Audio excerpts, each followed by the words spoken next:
പൊന്നു മക്കളെ അവസ്ഥ കണ്ട 10 വർഷങ്ങൾക്ക് ശേഷം ഉണ്ടായ മക്കളാണ്. എന്റെ മക്കളെ നടന്ന് കാണണം. ഞാൻ ഒരുപാട് മക്കളെ കുളിപ്പിക്കാനൊക്കെ പോയതാണ്. ആ മക്കള് നടക്കും പോലെ നടക്കണ കാണുമ്പോ എന്റെ മക്കളും നടക്കാൻ ഒരുപാട് ആഗ്രഹമുണ്ട്. എല്ലാരും എന്റെ മക്കളെ സഹായിക്കണം. എന്റെ ഭർത്താവിനാണ് അസുഖം കാരണം ജോലിക്കൊന്നും പോകാനും പറ്റുന്നില്ല. എനിക്ക് അൾസറേറ്റിന്റെ ബ്ലീഡിങ്ങിന്റെ ഒക്കെ കംപ്ലൈന്റ് ആയത് കൊണ്ട് ജോലിക്ക് പോകാനും പറ്റില്ല. വേറൊരു വഴിയില്ലാത്ത നിങ്ങളെ മുന്നിൽ വരുന്നത് 100 റുപ്യ വന്ന് എന്റെ മക്കളെ സഹായിക്കണം. 2025 ആഗസ്റ്റ് 1 എന്റെ മക്കളെ അഡ്മിറ്റ് പറഞ്ഞത്. 4 എന്റെ മക്കളെ ഓപ്പറേഷൻ. നിങ്ങളെല്ലാരും എന്റെ മക്കളെ സഹായിക്കണം. 5 പൈസ എന്റെ കയ്യിലില്ല. എനിക്കാണ് ഒരു നിവർത്തിയുള്ള ഒരാളെ സഹായിക്കാനില്ലാത്തൊരവസ്ഥയാണ്. ഈ മക്കളുടെ അവസ്ഥ ഇതാണ്. 2 കാലിനും ഉണ്ടാക്കും പ്രശ്നമാണ്. കഴിഞ്ഞ പ്രാവശ്യം ഒരു വീഡിയോ ഇട്ടിരുന്നു. ഒരുപാട് ആൾ എന്നെ സഹായിച്ചിരുന്നു. സർജറി ചെയ്തിരുന്നു. ഇനി വീണ്ടും എന്റെ മക്കൾക്ക് സർജറി പറഞ്ഞിട്ടുണ്ട്. ആ ഡോക്ടർ മരിച്ചുപോയി. ഇനി ബാക്കി പല സ്ഥലങ്ങളിലും ഞാൻ കാണിച്ചു. ഇനി വെല്ലൂരാണ് കാണിച്ചത്. അവിടെ നിന്ന് പെട്ടെന്ന് സർജറി ചെയ്യണമെന്ന് പറഞ്ഞു. അസ്സലാമു അലൈക്കും വറഹ്മത്തുള്ളാഹി. പ്രിയപ്പെട്ടവരെ, ജലീൽ കണ്ണൂരാണ്. ഈ വീഡിയോ ആരെങ്കിലും ഷെയർ ചെയ്യുകയാണെങ്കിൽ ഈ മക്കള് ജീവിതത്തിലേക്ക് നടന്നു വരാനുള്ള ഒരു സംവിധാനമാകും. കോഴിക്കോട് ജില്ലയിലെ രാമനാട്ടുകരക്കടുത്ത് കോടമ്പുഴ പ്രദേശത്ത് താമസിക്കുന്ന ഹൈസ ഫാത്തിമ, നൈസ ഫാത്തിമ, ഈ 2 മക്കളുടെ ചികിത്സാ സഹായത്തിന് വേണ്ടിയിട്ടാണ് ഫാത്തിമത്ത് സുഹറ എന്ന് പറയുന്ന സഹോദരൻ നമ്മുടെ മുമ്പിലേക്ക് വന്നത്. ഈ മക്കളുടെ ഉമ്മ ഫാത്തിമത്ത് സുഹറയുടെ അക്കൗണ്ട് നമ്പറാണ് കൊടുത്തിട്ടുള്ളത്.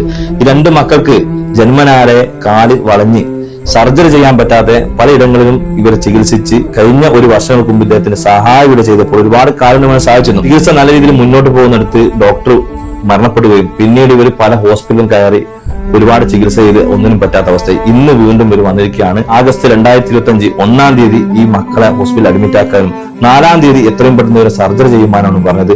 നാട്ടിലുള്ള നിലവരായ സുമനസുകളും വാർഡ് കൗൺസിലർ അതുപോലെ തന്നെ ഇവർക്ക് വേണ്ടപ്പെട്ട ആൾക്കാരൊക്കെ കൂട്ടിയിട്ടാണ് ഈ ഒരു സഹായം വഴി നിങ്ങളുടെ മുമ്പിലേക്ക് വീണ്ടും എത്തിക്കുന്നത്. ആരുടെയെങ്കിലും ഷെയർ കൊണ്ട് ഇടപെടൽ കൊണ്ട് ഈ മക്കൾക്ക് എന്തെങ്കിലും സഹായം കിട്ടുകയാണെങ്കിൽ ഫാത്തിമത്ത് സുഹറ എന്ന് പറയുന്ന ആ ഉമ്മയുടെ അക്കൗണ്ടിലേക്ക് എന്തെങ്കിലും ഒരു സഹായം കൊടുക്കണം. പ്രിയപ്പെട്ടവരെ, 10 വർഷത്തിന് ശേഷം ആറ്റുനോറ്റുണ്ടായ 2 കൺമണികളാണ്. ആ 2 പൈതൽ മക്കൾ ഒന്ന് നടന്നു കാണാൻ വേണ്ടിയിട്ടാണ് വീണ്ടും നിങ്ങളുടെ മുമ്പിലേക്ക് വന്നത്. ഞാൻ ഒരുപാട് മക്കളെ പ്രസവത്തിന്റെ ചികിത്സക്കൊക്കെ പോയിട്ട് ആ മക്കളെ കുളിപ്പിക്കുകയും ആ മക്കൾക്ക് ഇന്ന് നടന്നു കാണുമ്പോൾ എനിക്ക് വല്ലാത്തൊരു ആഗ്രഹമായി. 2 മക്കൾ അതെന്നെ പെൺമക്കളാണ് കിട്ടിയത്. പക്ഷെ ആ മക്കൾ നടന്നു കാണാൻ ഞാൻ ഒരുപാട് ആഗ്രഹിക്കാണ്. പക്ഷെ എന്റെ കയ്യിൽ പൈസ ഇല്ല. കിട്ടുന്ന പൈസ ആണെങ്കിൽ എന്റെ ഭർത്താവിന് വയറ് സംബന്ധമായ അസുഖം കൊണ്ട് വയറ്റിൽ പുണ്ണ് വരികയും അൾസർ കൂടുകയും അത് പൊട്ടി മലത്തിലൂടെ ഇങ്ങനെ പോകാൻ ബ്ലഡ് പോയിക്കൊണ്ടിരിക്കുകയാണ്. ചികിത്സിക്കാത്ത ഇടങ്ങളില്ല. ഇന്ന് 2 മക്കളും ആ ഒരു സഹോദരനെ ചികിത്സിക്കാൻ വേണ്ടി വളരെ പ്രയാസമുള്ള ഈ ഒരു കുടുംബത്തിന് താങ്ങും തണലുമായി നിൽക്കാൻ നിങ്ങൾ എല്ലാവരും നമ്മോടൊപ്പം ഉണ്ടാവണം. അസ്സലാമു അലൈക്കും വറഹ്മത്തുള്ളാഹി വബറകാതുഹു. കോഴിക്കോട് ജില്ലയിലെ രാമനാട്ടുകര നഗരസഭയിൽ കോടമ്പയിലെ സുഹറ ഫാത്തിമ എന്നിവരുടെ 2 പിഞ്ചുമക്കൾ വളരെ പ്രാർത്ഥനകൾക്ക് ശേഷം ഉണ്ടായ 2 പിഞ്ചുമക്കളാണ്. അവരെ ജീവിതത്തിലേക്ക് തിരിച്ചു കൊണ്ടുവരാൻ നമ്മെ സംബന്ധിച്ചിടത്തോളം നമ്മളെല്ലാവരും ബാധ്യസ്ഥരാണ്. നിങ്ങളാൽ കഴിയുന്ന എല്ലാവിധ സഹായങ്ങളും ചെയ്തു കൊടുത്തുകൊണ്ട് ആ പിഞ്ചു മക്കളെ ജീവിതത്തിലേക്ക് തിരിച്ചു കൊണ്ടുവരാൻ നിങ്ങളൊക്കെ സഹായിക്കണം. രാമനാട്ടുകര നഗരസഭയിലെ 31-ാം ഡിവിഷനിലെ കൗൺസിലറാണ് ഞാൻ. എന്റെ ഡിവിഷനിലെ സോറാബി എന്നവരുടെ 2 പിഞ്ചു കുഞ്ഞുങ്ങൾ ജന്മനാലെ തന്നെ അസുഖം ബാധിച്ചിരിക്കുകയാണ്. ഈ കുട്ടികൾ നടക്കണമെങ്കിൽ നിരന്തരമായ ഓപ്പറേഷനുകൾ നടത്തി ഈ 2 കാലുകളും ശരിയാക്കി കൊണ്ടുവരണം. 3-4 തവണ ഓപ്പറേഷൻ ചെയ്യേണ്ട ആവശ്യമുണ്ട്. സാമ്പത്തികമായി വളരെ പ്രയാസപ്പെടുന്ന കുടുംബമാണ്.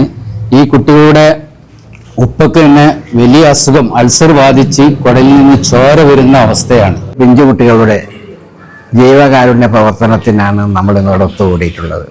എല്ലാവരുടെയും സഹായ സഹകരണം കിട്ടിയാലേ ഈ കുട്ടികളുടെ ചികിത്സക്കുള്ള ഫണ്ട് ശേഖരിക്കാൻ നമുക്ക് സാധിക്കുകയുള്ളൂ. ഒരുപാട് വീട്ടുപണിക്ക് പോയിട്ടാണ് ഈ കുട്ടികളെ നോക്കുന്നത്. 10 പേർക്ക് ഈ വീഡിയോ ഒന്ന് ഷെയർ ചെയ്യാൻ പറ്റുക, അതാണ് ഏറ്റവും വലിയ നന്മ. ആരും ഷെയർ ചെയ്യാതെയും വീഡിയോ കാണാതെയും ആരും പോകരുത്.